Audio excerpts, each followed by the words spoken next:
거룩한 줄 오신 여러분들을 환영합니다. 오늘의 설교 주제는 윗셈과 아랫셈의 축복입니다. 한번 따라해 보실까요? 윗셈과 아랫셈의 축복이 있습니다. 오늘날 많은 그리스도인들은 마치 돈을 신앙의 적처럼 생각하는 분들이 있습니다.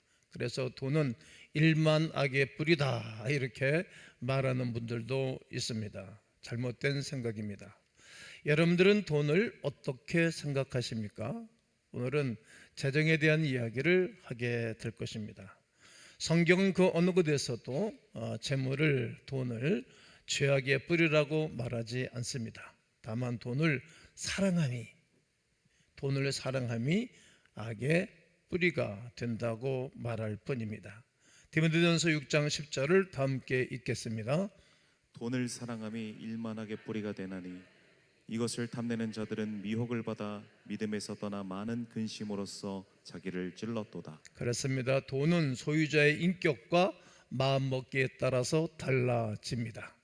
어떻게 쓰느냐, 어떤 사람이 쓰느냐에 따라서 악한 도구가 될 수도 있고 선한 도구가 되기도 합니다.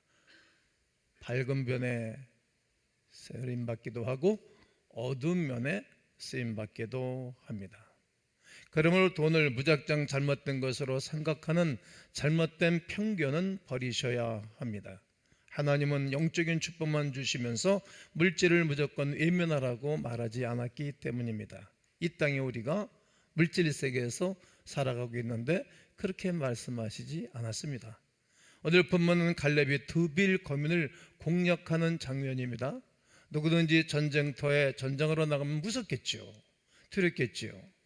오늘 등록하시는 귀한 분은 50년생인데 50년도에 우리나라는 전쟁이 발발을 했죠. 무섭죠. 아무리 용장일지라도 갈렙이 이 옵션을 거는 것입니다. 어떻게? 누구든지 이 전쟁터에 나가서 이 전쟁터에 이기고 오면은 내 딸 악사를 아내로 주겠다. 온니엘이 용감하게 전쟁터에 나가서 그 전쟁을 승리를 하게 됩니다. 이때 악사가 결혼을 하게 될 때 자기 의사와는 상관없이 아버지의 의사에 따라서 용감한 장수와 함께 결혼할 때 아버지에게 부탁을 하는 것입니다. 뭐라고 부탁하는 것인가 하면 샘물을 내게 주소서. 분명하게 구하고 있는 모습을 보게 됩니다. 그래서 때 갈렙이 윗셈과 아랫셈을 그에게 주니라. 오늘 본문 19절의 말씀이 되겠습니다. 그 당시에 셈은 커다란 상속물이었고 부를 상징하는 소중한 부동산이었습니다. 그렇게 최고로 좋은 부동산을 그 딸 악사에게 다 내준 것입니다.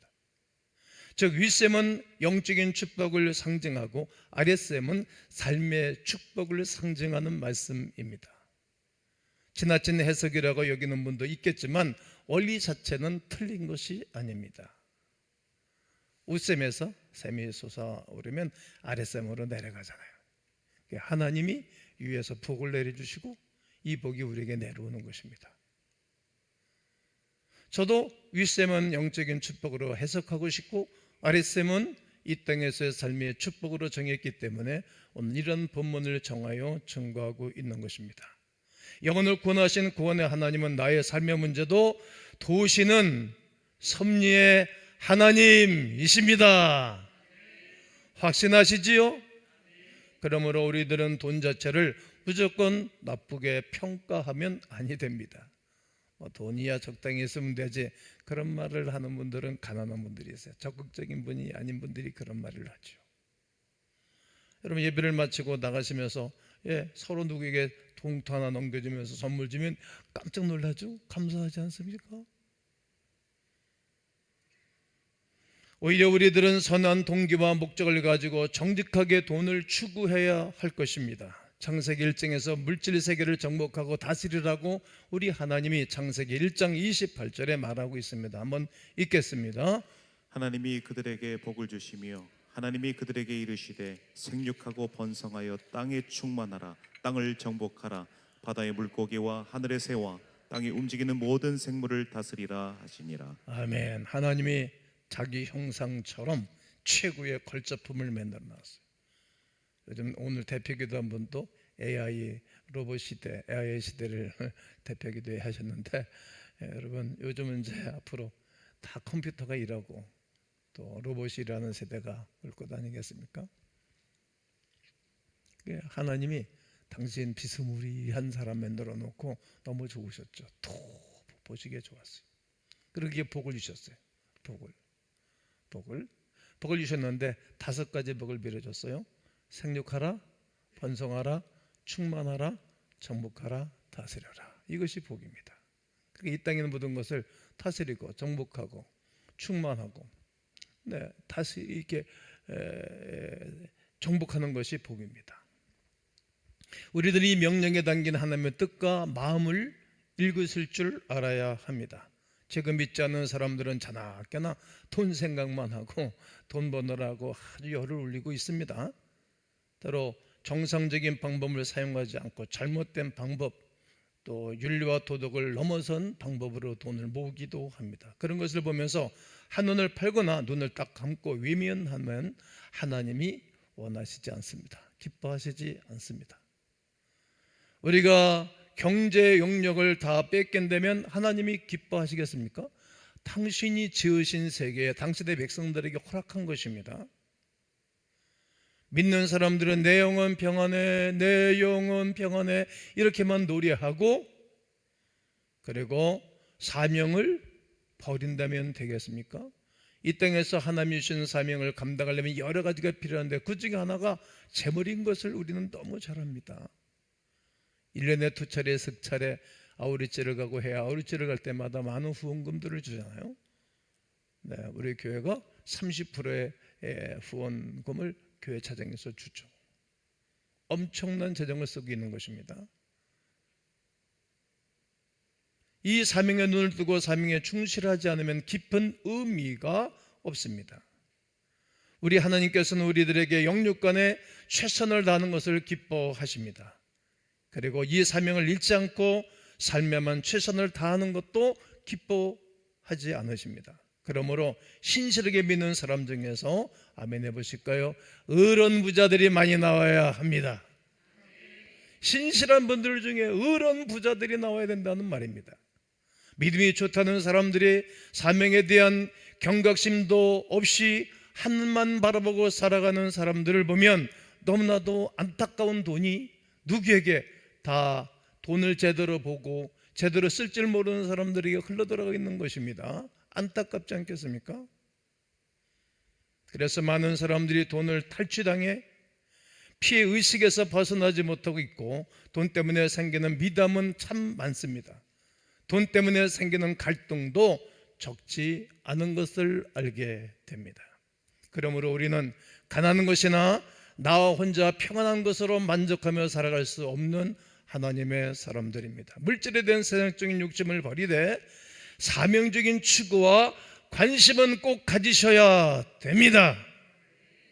의로운 부자들이 많이 있어야 의로운 일이 많아지고 이 사회가 의로운 사회가 되는 것입니다.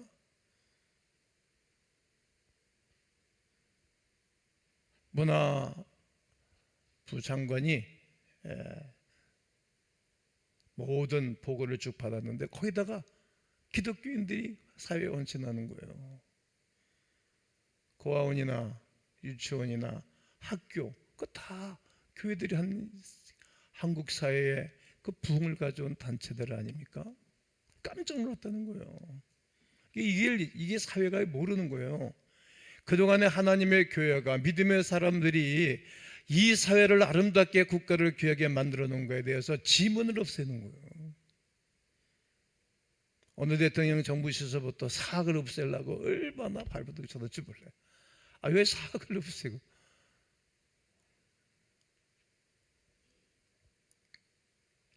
의로운 부자들이 많이 있어야 의로운 사회를 만들어가는 것입니다. 그러므로 성도 여러분, 우리는 하나님이 주신 일용할 양식에 감사하면서 사는 것과 더불어 소중한 일에 쓰기 위한 목적으로 진정한 재산 증식에도 관심을 가지셔야 됩니다. 우리 하나님께서는 교회에서 영과 진리로 예배하는 삶을 매우 기뻐하시지만 땀을 흘리고 노력함으로 하늘나라를 확장하는 기여도가 높은 사람을 좋아하는 것입니다. 이러한 기업을 좋아하고 이런 대기업들이 무수히 세워져야 됩니다. 그래서 제가 30여 년 동안 다국적 기업가가 세워지게 해달라고 날마다 외치고 축복 기도를 하였습니다. 우리들은 하나님의 영광을 목적으로 건전한 재테크에도 관심을 가지셔야 됩니다. 누군가가 잘하는 사람들이 있습니다. 그 사람들에게 배우기도 하여야 됩니다. 잘 나가는 분들이 있는 것입니다. 가만히만 있으면 아니 되는 것입니다. 하늘나라에도 구하라 주실 거죠. 찾으라 찾을 것이요 문을 두드리다 열릴 것이라 말씀하셨고, 이 땅의 아레셈의 축복도 구하고 찾고 두드려야 되는 것입니다. 찾아봐야 됩니다. 얼마든지 많이 있습니다. 믿는 사람이 잠재력을 활용해 믿음의 원리로 사회를 이끌어야 됩니다. 이것이 하나님 기뻐하는 일입니다. 바로 하나님의 축복을 개인적인 축복에서 사회적인 축복으로 영역을 넓히고 이 축복을 확장시켜 모두 다가 잘 사는 사회로 만들어야 됩니다. 이것이 기독교인들의 사명입니다. 이것이 빛입니다. 소금입니다. 우리나라는 1988년도에 올림픽을 하면서 전 세계 위상이 드러났습니다. 그리고 바깥으로 뛰어나오는 방법을 배웠습니다. 대한민국 이거 잘 못합니다. 여기 사람들. 우리나라는 북을 어렸을 때 듣고 치고 살았기 때문에 이거 잘하는 거예요. 우리 교회도 못하는 분들 계십니다. 한번 해볼까요? 시작. 여러분만 시작. 이거 보세요. 잘하잖아요. 미국 가서 집회하면서 하니까 이럽니다. 못합니다. 우리가 머릿속도 보고 듣고 해봐서 하는 거예요. 그리고 2002년도 월드컵을 하면서 물론 반쪽짜리 월드컵은 했지만 일본 애들하고 같이 나눠서 하긴 했지만 그때부터 우리나라가 급부상한 거예요. 그러한 30여 년 엄청난 놀라운 역사를 가져왔습니다. 교회도 우리 교회가 34주년이 됐는데 그동안에 엄청난 놀라운 역사와 축복이 있었습니다. 그런데 안타까워도 의로운 부자는 많아지지 않았습니다. 의로운 부자들이 없는 이유는 하나님께 영광을 돌려드리는 일에 예민했기 때문일 것입니다. 물질에 대한 추구를 세속적인 일이라고 예민했기 때문에 경제권들을 다른 사람들이 다 뺏겨버리는 것입니다. 경제적인 영역을 확장시키고자 노력하고 땀 흘리는 것이 왜 세속적인 일입니까? 시대가 바뀌었다는 것을 꼭 기억해야 됩니다. 농경사회에서 산업사회로, 산업사회에서 지식사회로 바뀐 것이고 지금 이제 AI 시대가 이제 전 세계를 덮는 거 아니겠습니까? 여기에 대해서 관심을 우리는 가져야 된다는 얘기죠. 계속 이렇게 바뀌었습니다. 세속적인 일이 아닙니다. 그 목적이 하나님께 영광을 돌리는 일이라면 그것은 세속적인 일이 아닙니다. 고린도전서 10장 31절을 읽겠습니다. 그런즉 너희가 먹든지 마시든지 무엇을 하든지 다 하나님의 영광을 위하여 하라. 무슨 일이든지 진정 하나님의 영광을 위해서 한다고 하면 이것이 왜 세속적인 것입니까? 정치하는 분들이 진정으로 하나님 영광을 위해서 정치한다고 생각하면 이것이 성직입니다. 이것은 제 얘기가 아니고 칼빈이 한 얘기입니다. 학생이 진정 하나님의 영광을 위하여 쓰임받고자 한다면 이 공부하는 것이 성직입니다. 우리 교회 공부 안 하다가 예수님 만나고 공부 열심히 하는 애들이 생겼습니다. 주부가 그리스도의 향기를 날리며 가정을 꾸려나가는 것은 성직입니다. 마찬가지로 진정 하나님의 영광을 위한 것이라면 돈을 버는 것도 아멘 해보실까요? 성직입니다. 하나님의 영광을 위해 일하는 사람들은 사실상 모두 다가 다 성직입니다. 이런 의미에서 목회자만이 아니라 모든 사람들이 다 성직자가 되어야 됩니다. 어린아이들부터 중년도 70대라도 80에 85세 오늘 본문에 나오고 있는 갈렙은 전쟁터에 나가지 않습니까? 85세라도 성직으로 사는 것입니다. 빈둥빈둥 시간만 보내고 그러면 안 됩니다. 이런 의미에서 목회자만이 아니라 모든 분들이 다 성직자가 되어야 합니다. 그러므로 진정 하나님의 영광을 위해서 바르게 믿고 바르게 사용할 목적이라면 돈을 버는 것도 아주 소중한 성직을 알고 최선을 다해서 물질을 모아야 합니다. 이렇게 해서 보다 쓸모있게 헌신할 수 있다면 얼마나 좋은 일입니까? 이렇게 하나님은 이 땅을 정복하고 다스리고 하나님의 거룩한 사랑을 증거해 주면서 많은 사람들의 마음에, 많은 사람들의 생각에 하나님의 사랑을 심어줘야 되고, 하나님의 마음을 심어줘서 이 사회가, 이 국가가 좋은 사회, 하나님께로 돌아온 사회를 만들어가는 것, 이것이 하나님의 뜻입니다. 이런 여러 가지 방법이 있겠지만 물질적 영역을 넓혀가는 방법이 여러 가지겠는데 그 중에 한 가지를 소개해 드린다면 그것은 우리 주님이 말씀하신 바 그대로 온유한 자입니다. 마태복음 5장은 팔복에 대해서 유명한 말씀을 하는데 그 팔복 중에 이렇게 7가지는 영적인 축복입니다. 그러나 딱 한 가지 5장 5절에 온유한 자는 복이 있나니 그들이 무엇을? 땅을 기업으로 받을 것이며. 땅을 기업으로 받는다는 거예요. 여러분 늘 외치셔야 됩니다. 땅을 기업으로 아껴달라고. 팔복은 모두 영혼의 복을 말하지만 온유한 자는 좀 특이하지 않습니까? 복에는 윗셈의 축복과 아랫셈의 축복을 포괄적으로 말하는 의미가 있습니다. 그러므로 온유함은 물질을 넣는 소중한 원리 중에 하나임을 알아야 됩니다. 이삭이 그럴 땅에 가서 짜투리 땅을 위해 농사했는데 우물을 뺏어갔어요. 뺏어간 것도 못 맞던 우물을 믿고버렸어요. 2개, 3개를 팠어요. 여러분 같으면 그렇게 뺏기고 가만히 있겠습니까? 또 힘도 없어. 흉년 들어서 내려갔으니까 원주민들한테 맞아 죽을 가능성도 있으니까 4번째 우물을 또 팠어요. 그때 하나님의 그에게 복을 주셨다라고 성경은 말이 이게 온유한 자의 복인 것입니다.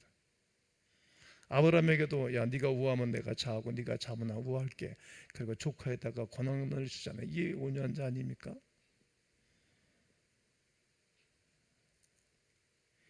온유함은 물질을 넣는 소중한 원리 중에 꼭 하나입니다.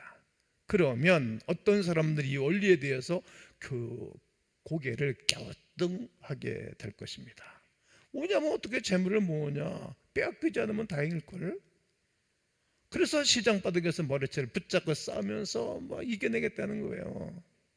악착같이 돈을 모으는 것입니다. 그 악착같이 살면 일시적으로 채울 수는 있을런지 모릅니다.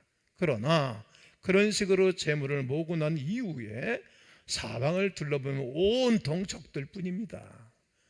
좌충을 바라봐도 적이고 우측을 바라봐도 적이고 뒤를 바라봐도 적이고 멀리를 바라봐도 적인 거예요. 그래서 재물이 오래가지 않습니다. 적이 많으면 오래가지 않는 거예요. 정치도 적이 많으면, 정적이 많으면 오래가지 못하는 거예요.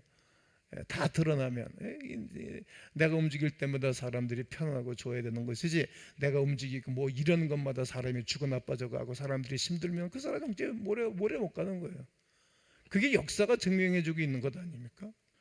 우리 하나님은 보기에 하나님이시기에 우리들을 가장 좋은 것으로 준비해 놓으셨습니다. 더 나아가 준비한 것을 주시려고 수없는 우리에게 기회를 제공해 주시는 분이십니다. 하나님께서 주신 기회만큼은 우리에게 소중한 자원임을 절대 잊어서는 아니 됩니다. 오늘 같은 설교는 여러분들 오늘 설교를 끝난 다음에 여러분들의 패러다임을 바꾸셔야 됩니다. 한 주간 동안 우리는 저녁에 3주사주는 맞은 교회가 한 주간 동안 기도하면 됩니다. 저녁에 목이 터져도록 기도하고 땀이 뻘뻘 흘리면서 제가 기도회를 인도했습니다. 그리고 오늘은 RSM의 축복에 대해서 얘기하는 것입니다. 하나님께 주신 기회만큼 우리에게 가장 소중한 자원임을 잊어서는 아니 되는 것입니다. 우리에게도 지식이 자원이고 돈이 자원이고 친구가 자원이고 지식이 자원이고 그리고 건강도 자원입니다. 그런데 그 중에서 가장 위대한 자원은 우리 하나님이 주신 기회입니다. 여러분, 하나님 우리를 이 땅에 태어나게 하셨습니다. 하나님이 야곱은 사랑하고 에서는 미워하였다 말씀하셨습니다. 하나님이 여러분과 나를 사랑해서 하나님에게 부르셨고 하나님의 자녀로서 하늘의 영적인 축복을 허락해 주신 것이며 사랑받은 것이 틀림이 없습니다. 이 땅에 살아가는 기회를 주셨어요. 그리고 우리가 재물을 얻을 기회를 주셨어요. 그리고 그로 말미암아 많은 사람들이 사랑을 베풀어야 할 기회를 주셨어요. 이 기회가 어떤 분에게는 늦게 오는 분도 있고 어떤 분들에게 일찍 오시는 분들도 계셔요. 이 늦게 온 기회를 어떻게 보면 감사해야 되겠지. 늦게 온 기회가 왜? 일찍 왔으면 우리가 못 알아들을 건데, 일찍 왔으면 우리가 놓쳐버릴 건데, 일찍 왔으면 물을 다 쓸어버리듯이 흘러보낼 것인데 늦게 온 것이 복일 수가 있는 것입니다. 모세에게 기회가 올 때까지는 40년이 걸렸습니다. 그런 사례가 얼마나 많습니까? 그러므로 정작 걱정해야 할 것은 내가 이 기회를 준비하고 수용할 준비가 되어져 있는가, 이것이 더 중요할 것입니다. 그런 준비가 되어있지 않다고 여긴다면 기회는 조금 더 늦게 오는 것이 더 바람직하겠죠. 왜냐하면 놓쳐버리고 흘러버리지 아니할 것이기 때문입니다. 오히려 늦게 오는 것이 큰 축복일 것입니다. 그러므로 중요한 것은 내가 기회를 잘 살릴 수 있도록 준비가 되어 있느냐 하는 것입니다. 그 준비를 위해서 우리에게 필요한 것이 있어야 됩니다. 뭐가 필요할까요? 자기 관리가 필요한 것입니다. 잠언 28장 27절에 우리의 관리입니다. 시작.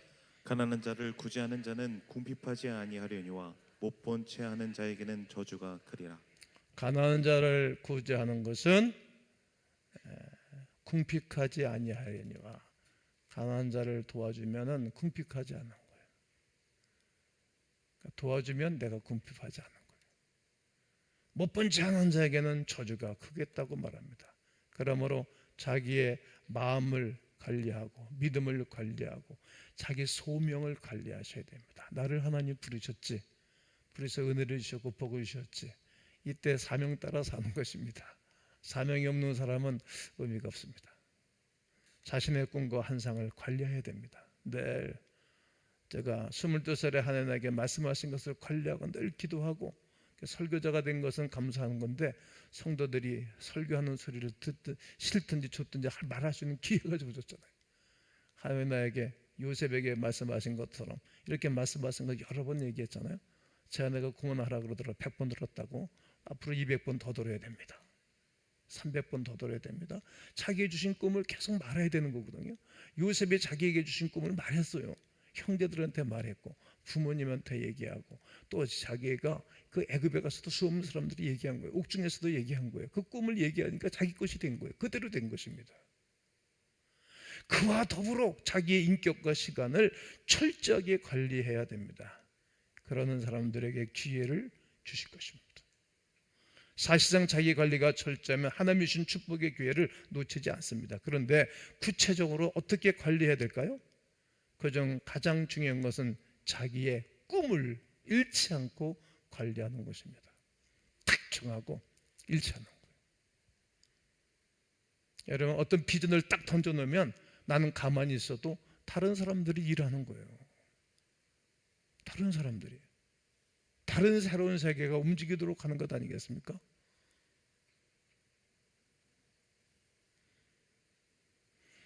때로 어려운 일이 닥치면 꿈을 깨고 싶은 마음도 있죠. 막 살까?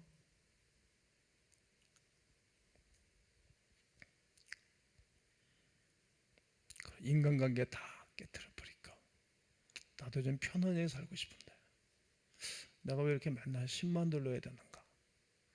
이렇게 우리에게 의구심을 줍니다. 그때마다 다시 꿈을 재생산시키셔야 됩니다. 그것이 믿음의 사람의 삶입니다. 그렇게 하면 자기의 일터를 다시 붙잡고 자기의 자리를 지켜내고 심지어는 자기의 위치를 벗어나고 싶을 때 벗어나지 않습니다. 그때 부드럽고 온유한 마음으로 자기 자신의 충동을 다스리셔야 됩니다. 그 유명한 성군 다윗이 사단의 충동에 격동에 속아서 인구 조사를 하고, 그리고 우리아의 아내 다윗이 우리아의 아내 밧사바를 취했던 것입니다. 그때 충동이 일어날 때, 막 살고 싶을 때, 막 행동하고 싶을 때, 그때 다 싫어야 됩니다. 그러게 제일로 관리하기가 어려운 것이 자기 자신이고, 너무 어렵고 인간만의 힘으로는 불가능한 것처럼 느껴집니다. 바로 그때 하나님의 은혜가 필요합니다. 주여 은혜를 주시옵소서. 은혜 아니면 살아갈 수가 없네. 은혜를 구하셔야 돼요. 나는 지켜낼 수 없고 나는 온전한 삶을 살 수 없지만 하나님이 은혜를 달라고 하나님을 붙잡아야 됩니다. 그리고 성령의 역사가 필요합니다. 하나님의 은혜 안에서 내일의 소망이 넘치는 믿음의 소망을 가진 사람만이 우리 하나님이 이 땅에 사는 날 동안에 아랫샘의 축복을 받을 수 있는 고난이 주어지는 것입니다. 사람에게 진실한 믿음이 있다면 그 믿음이 어떻게 표현되어 나타날까요? 여러 가지 표현 중에서도 믿음을 가진 집약적인 표현을 아마 이런 것일 것입니다. 에레미야서 29장 11절에 여호와의 말씀이니라. 너희를 향한 나의 생각을 내가 아나니 평안이요 재앙이 아니니라. 너희에게 미래와 희망을 주는 것이니라. 평안이 있다, 미래가 있다, 희망이 있다. 세 가지입니다. 여러분, 우리에게는 하나님을 나의 아버지라고 부를 수 있는 고난과 그리고 창조의 하나님이 내 속에 계시다는 것을 압니다. 그러기에 우리에게는 평안이 있는 거예요. 아무리 어렵고 그래도 어머니 품에 있는 아기는 새콤새콤 잠을 잡니다. 그분 안에 있기에 평안한 거예요. 그리고 미래가 있어요. 미래, 희망이 있다는 거죠. 이런 선언은 강한 성격을 가진 사람의 것이 아닙니다. 온유한 사람의 것입니다. 그래서 이런 선언을 할 수 있다면 우리는 결코 실패하는 인생이 되지 않는 것입니다. 나는 이렇게 살았으면 좋겠습니다. 마치 인생은 시소와 타는 것과 같다. 시소는 중간에 받침대가 있고 양쪽에 사람이 탑니다. 무게가 많은 사람이 쭉 내려가고 가벼운 사람이 이렇게 올라갑니다. 그때 내가 높이 올라가고 싶으면 내 것을 퍼주는 거예요. 누구에게 퍼드리면 될까요? 하나님께 퍼드리는 거예요. 하나님께. 그럼 내가 가벼워지면 내가 올라가고, 또 옆에 있는 사람에게 퍼주는 거예요. 계속 퍼주는 거예요. 그러면 내가 가벼워서 올라가는 겁니다. 이 원리예요. 우리는 내꺼 절대 손을 붙잡고 안 노는 거예요. 하나님께 드릴 것도 안 드리니까 내가 맨날 땅에 속에 있어가지고 높이 올라갈 기회가 없어요. 하나님 높여주질 않는 거예요. 하나님이 높이시면 낮출 자가 없고 하나님 낮추시면 높일 자가 없는 건데, 하나님이 높여주시도록 하는 것은 내가 퍼주는 거예요. 그럼 올라가요.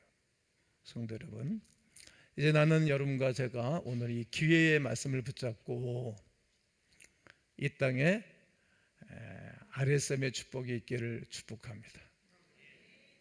그렇게 사모하시고, 그렇게 관리하시고, 그렇게 선포하시고, 그렇게 믿음으로 살아감으로 전인적인 영적인 하늘의 복과 땅의 기름진 복이 임하는 하나님의 거룩한 백성들이 되시기를 예수님의 이름으로 축원합니다.